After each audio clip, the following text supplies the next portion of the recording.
Welcome back to Ferris Sports Update. Time to check in with the Bulldog men's basketball squad, and we're joined by head coach Andy Bronkema. Coach, welcome to the show. Thanks, Robert. Now, it's been a couple weeks now as you've had a chance maybe to look back and reflect on this past season. Maybe your thoughts on what your team was able to accomplish this past year. Well, I was very proud of our team. I mean, everybody jumped up into a brand new role, probably 2 steps forward instead of 1. You know, logically, you'd like them to progress, you know, where it's not a sink or swim situation. But our guys stepped up to the challenge. Everybody had their, you know, their career highs as far as points, rebounds, stats, and everybody gave it everything they had. So real proud to have another 20-win season, a home game in the GLIAC tournament, 4 seed. Just missed out on the division title, and you know, maybe we're a couple wins away from an at-large in the NCAA, which we that'd have been icing on the cake for us in this group. But you know, we were fighting a transition year all year long, and we don't like those words. Those are not our expectations. And our guys fought through it, and they did well. They made me proud, and we learned a lot too. We learned some tough lessons this year, and I think that's going to spark, you know, our seniors as they move on into life, learning those lessons, and then spark our team, our returners, when we come back. They should be fired up and ready to dig into more, and I know I am. To win 20 games this past year, something maybe we haven't talked about. A lot of pressure on these guys coming off a national championship season here coming into the year. Well, the alternative is not as good, but it still is pressure. You want that pressure, okay, because that means that you've done something special, and that's the type of pressure that we want to continue to have here. That being said, it is a lot, and it's a new experience for me and for all of us involved, you know, the athletic department, the community, right on down to everybody that's touched our program. So I'm not sure we were perfect with those expectations and with the adjustment and with the pressure, but we did our best, and we're proud of it.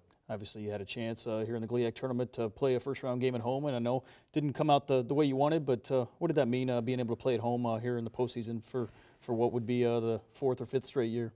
Yeah, it didn't come out the way we wanted, and you know, it's hard to put a finger on it. I just think we wore down under the expectations, and you know, I think we experienced failure just enough that maybe it was easier for us to you know, just breathe a little bit, and once we saw the ending, and that's unfortunate, but it's at no fault for the big picture. I mean, the guys were great all year.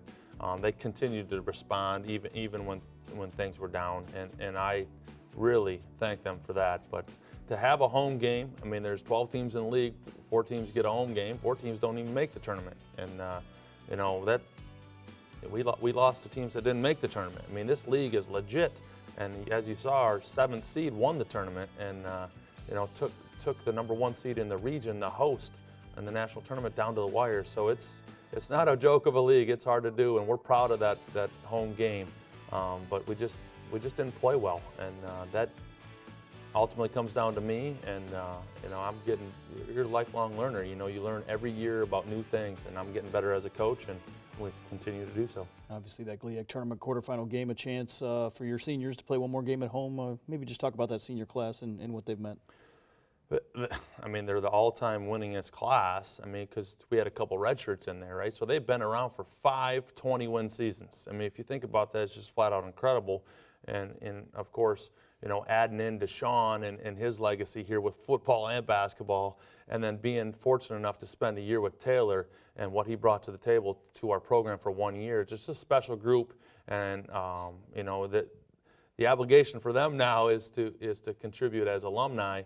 And we're going to hold them to that, because we do not want to lose touch with these special people, and they're forever going to be Bulldogs. But you know, it was a great group of seniors, and we owe a lot to them, and you know, they'll be missed.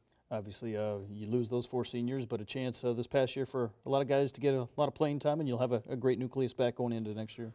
Well, we will, and I just, in my mind, I think there's some logical things that can happen next year, you know, where guys can come back in similar roles and just be a little more efficient in those roles. I mean, we were really asking our guys to do a lot this year, and every year we kind of formulate what would put us in the ballpark to compete for, you know, national tournament bid or a conference championship, and we kind of have some numbers in our mind that we think are appropriate for those, you know, accomplishments, and we were holding our guys to those standards, and it was hard.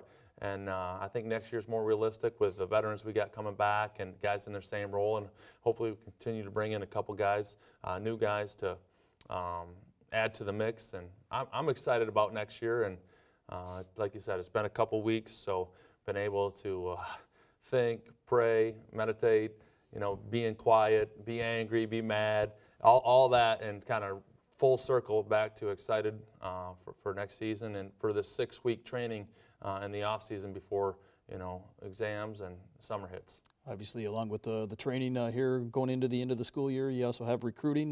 Maybe just talk about how that's going overall, looking toward next year. Well, initially we signed a few guys early, which was important for us, and as the defending national champs, it had a sweet ring to it, and those guys, they bought into that, and they should, because we're trying to do it again. There's been 9 Division II teams to do it more than once, and we're trying to be the 10th, and we're going to keep trying until I'm done coaching. So 30, 40, 50 years, I don't know, Robert, how long are you going to do it? So we got some more tries in us, and then we have a little scholarship money left here to go out there and look for some more pieces, and we certainly know a lot about our team and what's returning, so we know what we need to plug in as far as abilities and talents to make our team as good as they can be. And we're going to do that, and we're going to just grind, and it's a fun grind because we love this job. Obviously, one guy we haven't talked about that was kind of part of that senior class, Zach Hankins, who was the National Player of the Year before. Maybe talk about what he was able to accomplish at Xavier University this year. Well, first of all, it was just so much fun to be a fan and just to be Zach's biggest fan behind the scenes. I wasn't ever trying to get in the way, and just to see his ups and downs and his struggles, his successes, and how he's grown throughout the year. He's done an amazing job.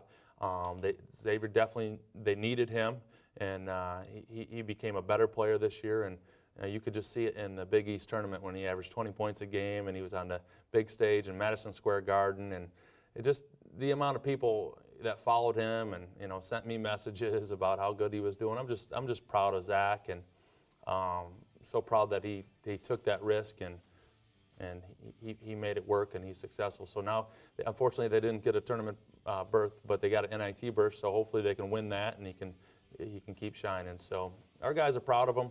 There's always the what if stories, but that's not how we live. I mean, we talk to any coach. There's a lot of what ifs. People get hurt, people graduate, people fall out of love with the game. And for Zach, he got to move on for 1 year, and I was his biggest fan. Well, Coach, thanks for being with us all season long, and we look forward to next year. All right, me too. We'll be back with more Ferris Sports Update right after this.